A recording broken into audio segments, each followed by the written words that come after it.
Na liturgia da igreja antiga, do cristianismo primitivo, também tinham essas duas partes. Tinha a parte que era pública, em que as pessoas que tinham interesse de se tornar cristãs participavam, que era onde eram feitas as leituras bíblicas, as orações, se cantava, e etc.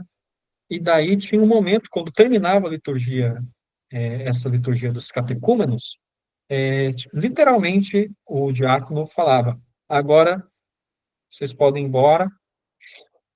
Era mandado embora os catecúmenos e as portas da igreja eram fechadas, e daí os que já eram batizados, então, celebravam a liturgia, então, Ó, da que Eucaristia, né? interessante. Daí se fazia ação de graças, aí se fazia a anamnese da paixão de Cristo, e daí se repartia o pão e o vinho, e eles comungavam, então, como comunidade, né?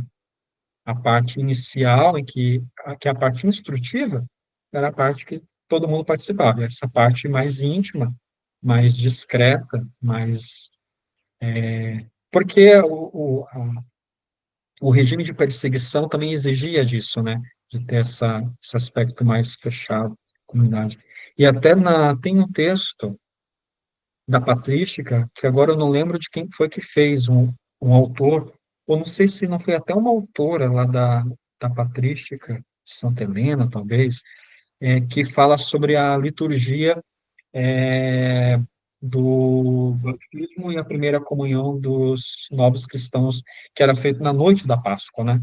Então, na noite da Páscoa, tinha a liturgia, a liturgia dos catecúmenos, né? Que se fazia toda aquela parte que todos aqueles que seriam batizados já tinham participado durante alguns anos, né? Que demorava um tempo até a pessoa ser aceita definitivamente na comunidade. Aí se participava daquela liturgia, aí aqueles que seriam batizados, só aqueles, junto com a comunidade já constituída, iam para a parte do batismo. E daí a pessoa era batizada, e daí, imediatamente após sair da pia ou da piscina batismal, a pessoa já era ungida e a pessoa já tomava lugar na mesa, e daí, quando todo mundo terminava de fazer o seu batismo, daí elas comiam do pão e bebiam do vinho pela primeira vez, daí em comunidade. E daí, as pessoas eram recebidas com beijo, né? E daí elas eram de fato integradas na comunidade. E daí, eu não lembro qual que é o texto, eu teria que recuperar. Ah, eu acho que é uma homilia que é feita após o batismo e a primeira Santa Ceia, em que daí o pregador, não sei se era o bispo, se era quem que era que escreveu essa homilia, ele explicava o que as pessoas tinham passado, ou seja, o símbolo das águas, o símbolo da unção, tudo aquilo que elas experimentavam enquanto símbolo, elas experimentavam ignorantes do que significava aquelas imagens, aqueles gestos todos, elas não recebiam informação no treinamento delas, na educação catecúmena delas, o que significava. Elas viviam aqueles símbolos e depois o cara explicava o que significava. Que tinha uma parte lá da liturgia do batismo que a pessoa cospe no chão, e tem toda uma parte, porque a liturgia antes do batismo, ela é uma liturgia de exorcismo, né? Em que a pessoa renega o diabo, ela cospe no chão, como se estivesse tirando de si o diabo, e daí, não sei agora se cospe para o leste, se cospe para o oeste. Tem uma coisa assim, eu acho que deve ser para o oeste, né? Porque no leste nasce Jesus. Então, e essa liturgia ela virava a madrugada inteira, porque quando terminava a liturgia era o nascer do sol da Páscoa, né? Começava no sábado à noite e eles viravam a madrugada inteira, né, nisso aí. É fantástico também essa ideia de que por que os símbolos não são explicados antes, são explicados depois, porque eles precisam ser vividos, né? Mas isso também é muito importante, interessante, porque a nossa sociedade é uma sociedade. Depois a gente vai entrar aqui na ideia do Deus vestido e do Deus nu, né? A gente é uma é uma sociedade que a gente quer as coisas com nudez, né? Ou seja, sem essa camada simbólica, sem essa camada da incompreensão, do mistério, do oculto, de ter que refletir por conta própria o que significa aquilo, né? A gente quer as coisas prontas, quer as coisas dadas. Tanto é que um filme, ou uma música, ou uma novela, ou qualquer atividade cultural, artística, que, que seja simbólica, é, a boa parte da população não aceita, né? Não entende o que está sendo tratado ali naquela peça de teatro, ou naquela música, ou naquele filme, e por não entender, não gosta, né? Porque quer que as coisas sejam dadas. Por isso que os filmes, especialmente os filmes de Hollywood, hoje em dia, eles estão cada vez mais pobres em simbolismo, né? Tanto é que tudo o que está acontecendo no filme tem alguém que está falando o que está acontecendo no filme, né? Alguém fala assim, e minha mãe está doente. Sim, dá para ver na cara dela que ela está doente, né? Mas você pode perceber, nos filmes de hoje em dia, é tudo falado do que está acontecendo. A imagem, a questão simbólica. Se você assiste filmes mais antigos, né? Pouquíssima coisa falada, né? Você precisa entender por conta própria o filme, né? O que é explicado da Odisseia 2001, Odisseia no Espaço? Basicamente nada. Aquele filme é totalmente uma confusão. Você precisa entender tudo aquilo, porque eles não explicam nada do que está acontecendo. Primeiro tem os macacos, aí depois a nave girando lá. Aí o cara faz um Skype com a filha.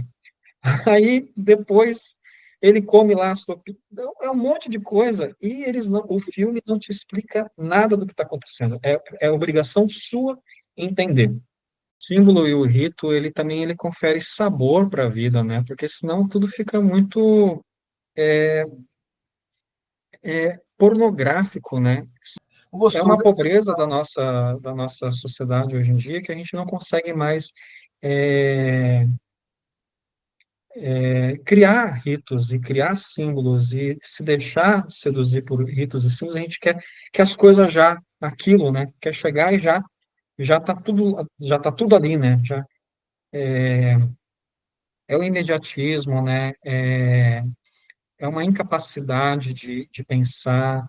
Também a gente é condicionado pela sociedade técnica, né? Porque na sociedade técnica não há símbolo, né?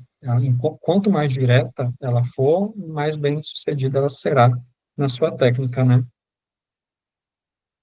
Mas, por outro lado, a gente perde muito, né? Enquanto humanidade, a respeito disso. Eu já vi um texto que falava sobre a arquitetura das casas de hoje em dia, né? Que são insípidas, né?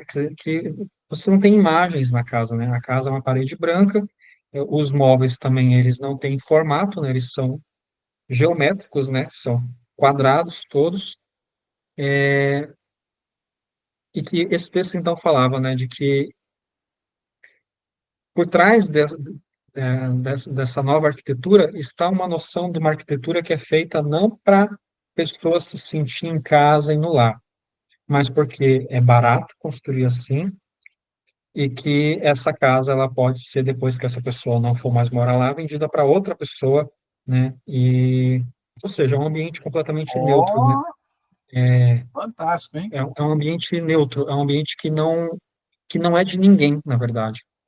É como um shopping, é uma coisa feita para vender só. E como que as casas antes, né, com os quadros na parede, com as plantas, com os tricôs, com os móveis que tinham formato, né, que eram entalhados e que daí você tinha toda aquela magia das formas e das cores, cada um escolhia as cores e as formas que gostava, então a casa ela tinha um caráter pessoal, ela ela reproduzia a estética que a pessoa tinha, né? As casas de hoje não reproduzem estética nenhuma, né? O mesmo fenômeno também em outro texto, acho que na mesma trilha eu li, dos carros, né? Você olha fotos dos anos 70 das ruas, né? E tem carros de todas as cores, né? É um mosaico de carros no trânsito. E hoje em dia todos os carros têm as mesmas cores, né?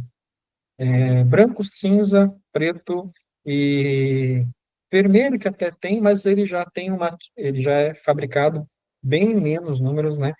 E daí a resposta para isso é a resposta da montadora, né? Por que que as pessoas não têm mais carros coloridos? Porque as pessoas não gostam mais de carro colorido? Não, porque a montadora ela quer fabricar para vender para qualquer pessoa aquele mesmo carro, e a pessoa que compra o carro também não compra de uma cor muito chamativa, mesmo que ela quisesse ter, porque ela pensa, poxa, mas depois como é que eu vou revender esse carro com essa cor?